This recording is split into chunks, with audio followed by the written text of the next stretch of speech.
प्रेम से वृंदावन बिहारी श्री भगवान वाच परस्तस्मात् भावन्यो अव्यक्तो व्यक्तात् सनातन यः सर्वेषु भूतेषु नश्यति शृण विनश्यति।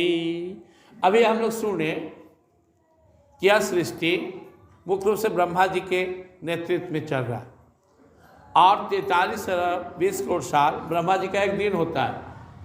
उनके दिन के समय में हम लोग बार बार जन्म मरण अपने कर्मानुसार चक्कर में पड़े रहते हैं। जब ब्रह्मा जी का एक दिन पूरा होता है, उनका एक दिन मतलब हम लोग का 43 अरब 20 करोड़ साल पूरा होता है, तो ब्रह्मा जी सो जाते हैं और 43 अरब 20 करोड़ साल तक हम लोग भी सोए रहते हैं। आप लोग सोचते कितना नहीं आओ सोते, बड़ा जल्दी उठा दिया सब। अरे भाई 43 अरब 20 करोड़ साल सोना है ब्रह्मा जी के शरीर में। अव्यक्तात् अव्यक्तः सर्वाप्रपंचः रागमे रात्र्यागमे पर्यन्ते तत्रैव अव्यक्त संज्ञक। उस अव्यक्त शरीर में हम भी अव्यक्त हो गए, यहाँ का शरीर यहीं रह गया और जाकर ब्रह्मा जी के शरीर में 43 अरब 20 करोड़ साल तक सोए रहना है। कोई चालवानी चला, परवश होकर पड़े रहना है। और फिर जब हम शरीर लेते हैं, ब्रह्मा जी बोलते हैं जाओ, फिर मौका दे रहे हैं। मूर्ख आदमी, एक दिन में कुछ नहीं किया तुम, उनका एक दिन माने 43 अरब 20 करोड़ साल।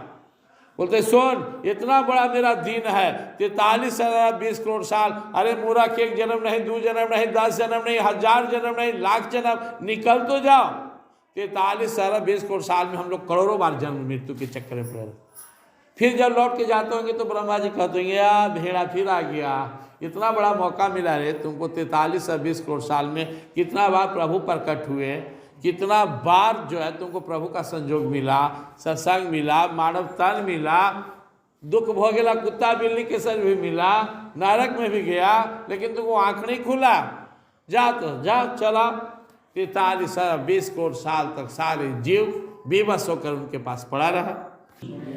लेकिन भगवान कह रहे हैं कि अगर हम इन देवी देवताओं ब्रह्मा जी से ऊपर उठकर ठाकुर जी के चरणों में आए और यहाँ अगर हम भक्ति भजन करें और इनके पास चले जाएं तो वापस नहीं आना पड़ेगा।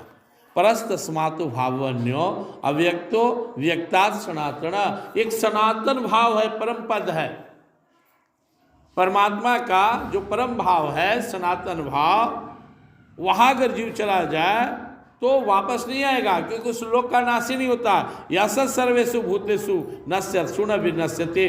दुनिया में ब्रह्मलोक तक सारे जीव परलय के शिकार हो जाएंगे, सारे लोक नष्ट हो जाएंगे, लेकिन जो परम भाव है परस्तस्मात् भावन्यो अव्यक्तो व्यक्तात् सनातन, जो भगवान का वो अव्यक्त दिव्य ब्रह्म भाव है परमात्मा का, वहाँ अगर जीव पहुँच जाए तो वापस संसार में नहीं आता है।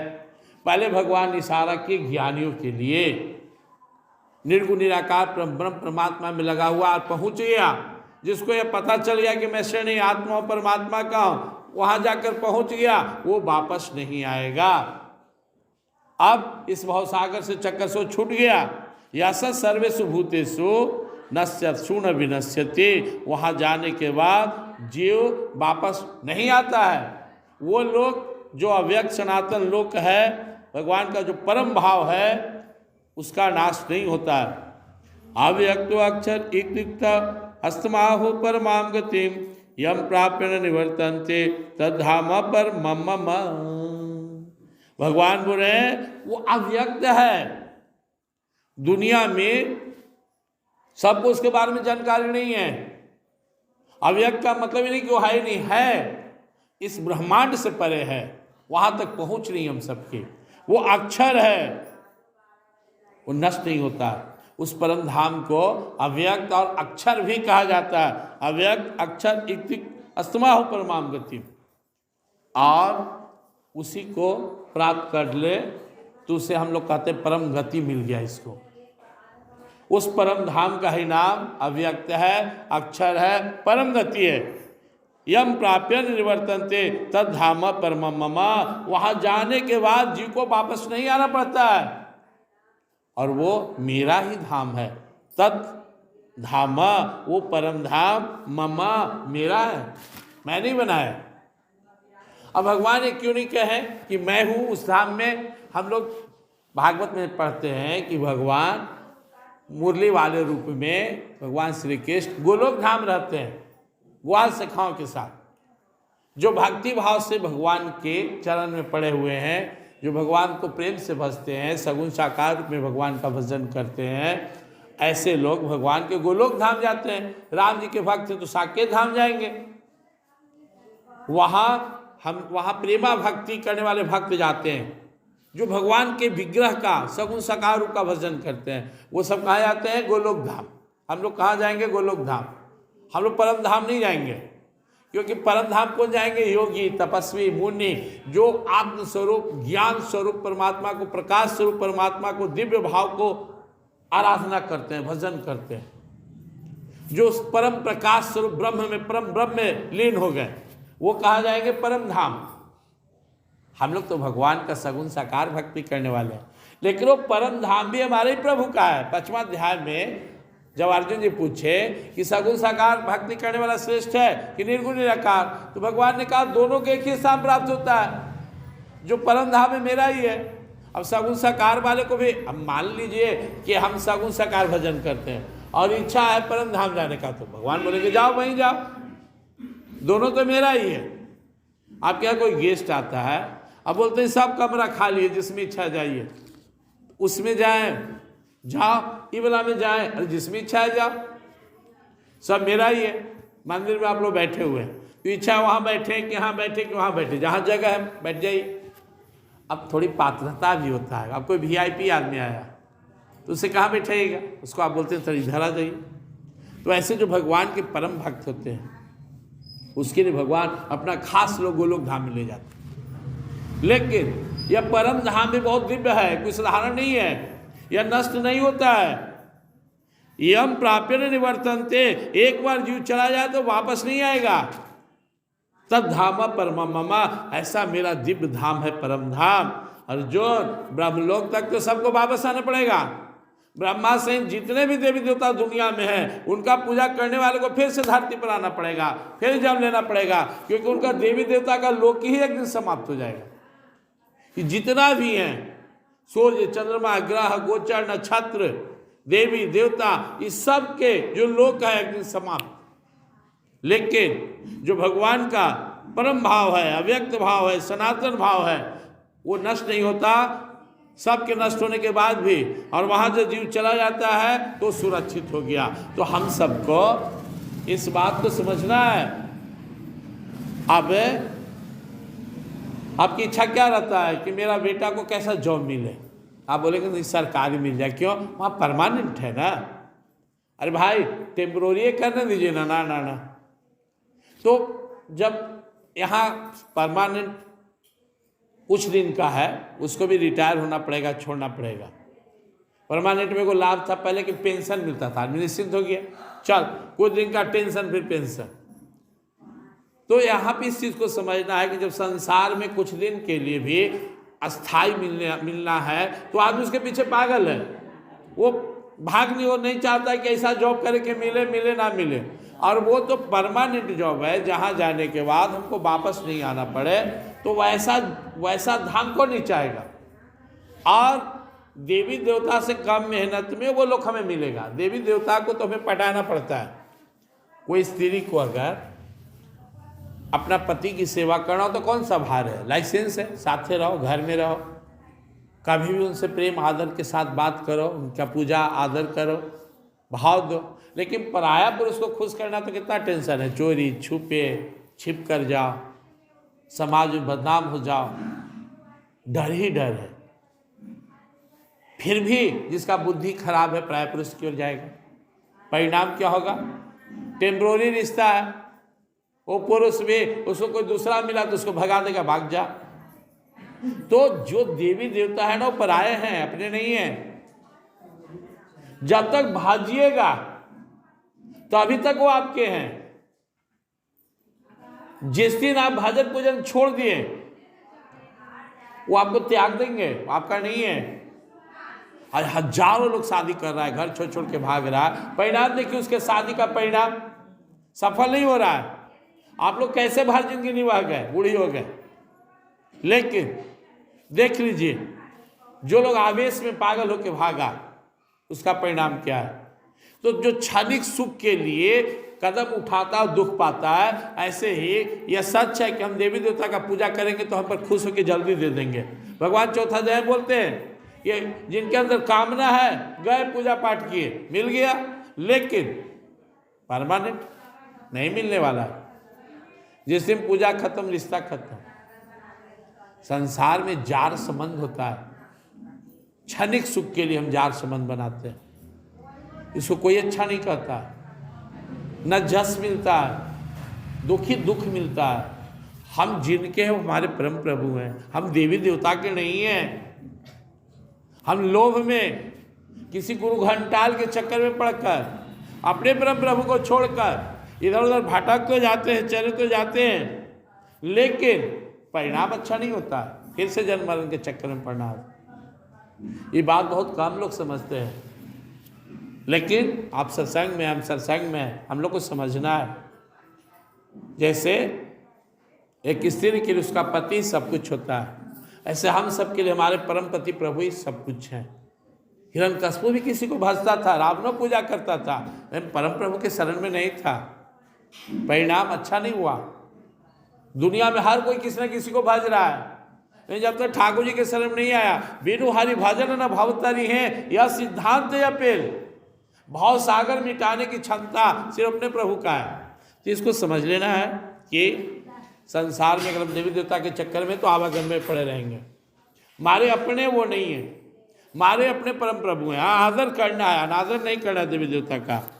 तो भगवान बोलते हैं लास्ट में यहाँ पे इस श्लोक का जो सारांश यहाँ पे भगवान बोल रहे हैं, पुरुष स पर पार्थ भक्त्या लभ्यस्तोन्नया यस्यांत स्थानी भूतानि येन सर्वमिदं तत्तम। अर्जुन, इसलिए भक्ति करो।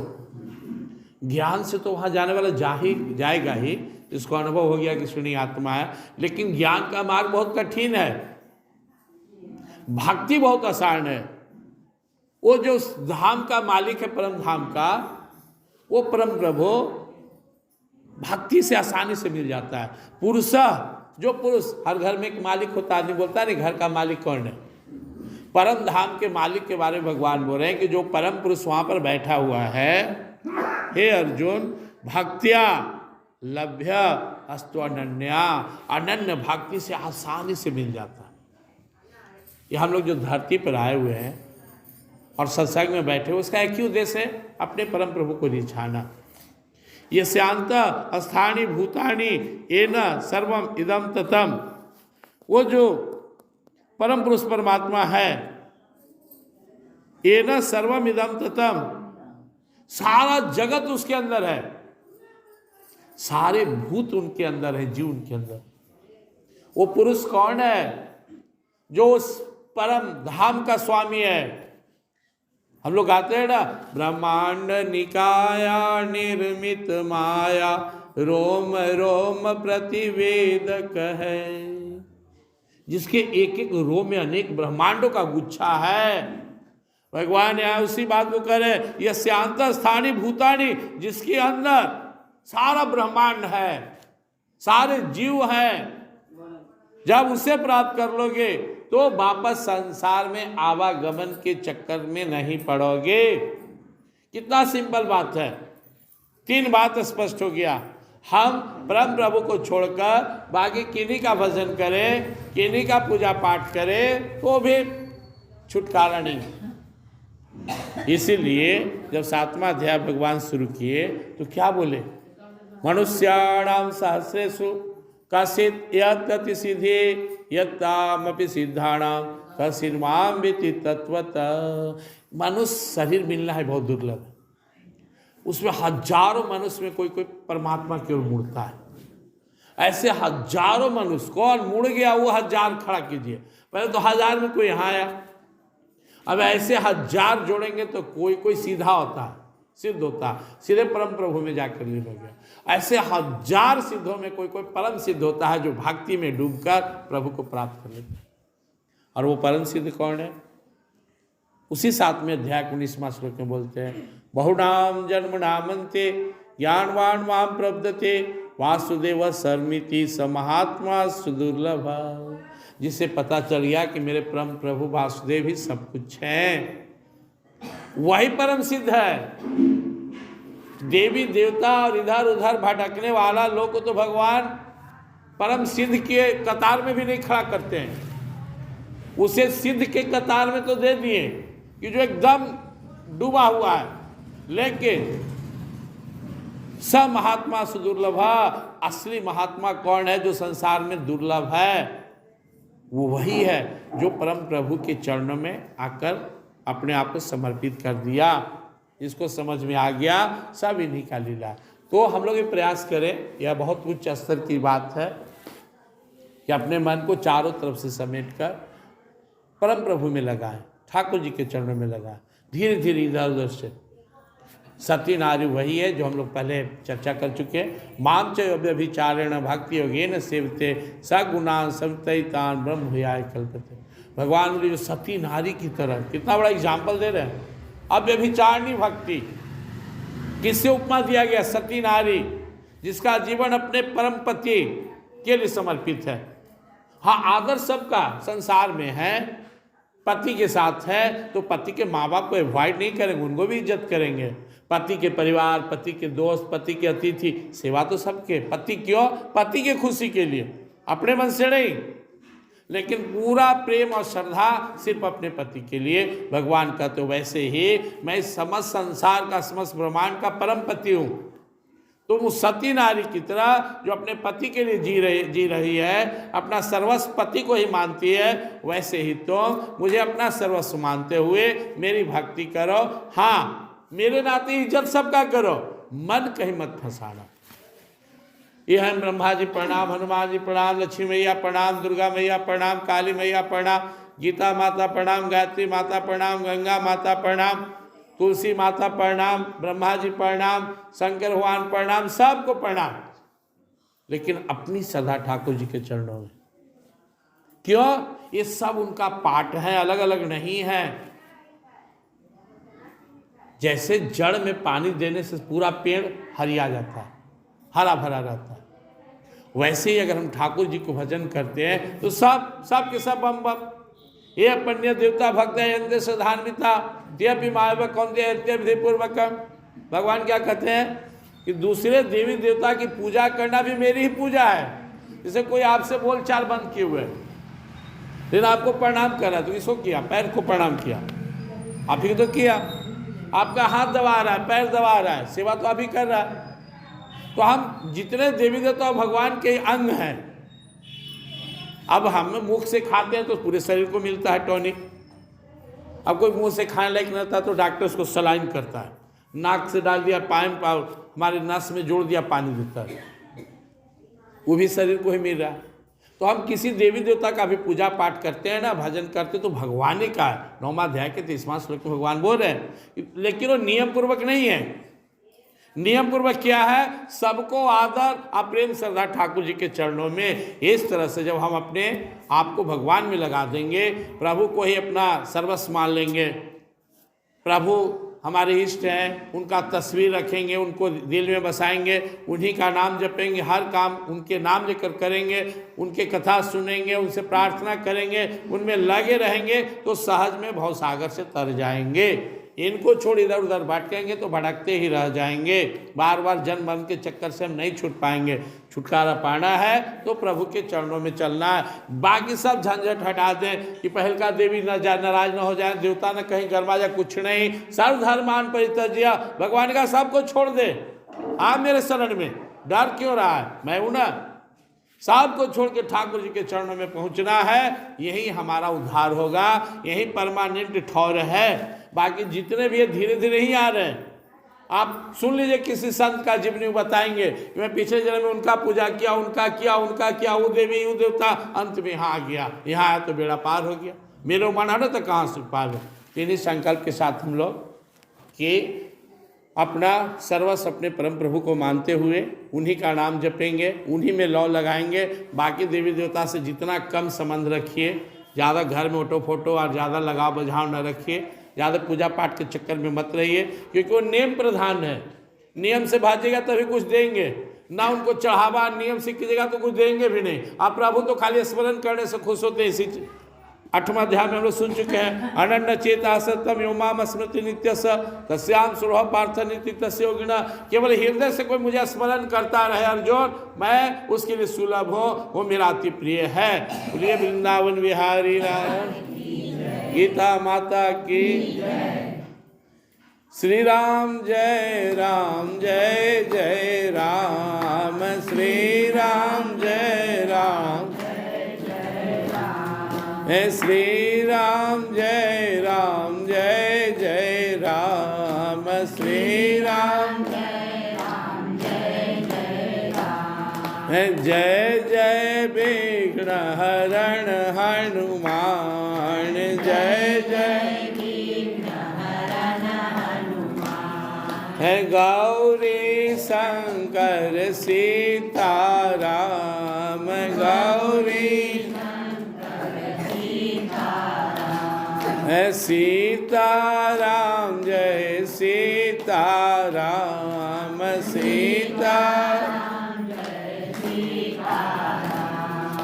राधे श्याम जय राधे श्याम,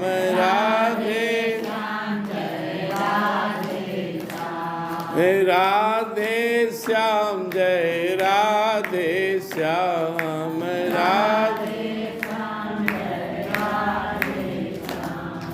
राधे श्याम जय राधे श्याम।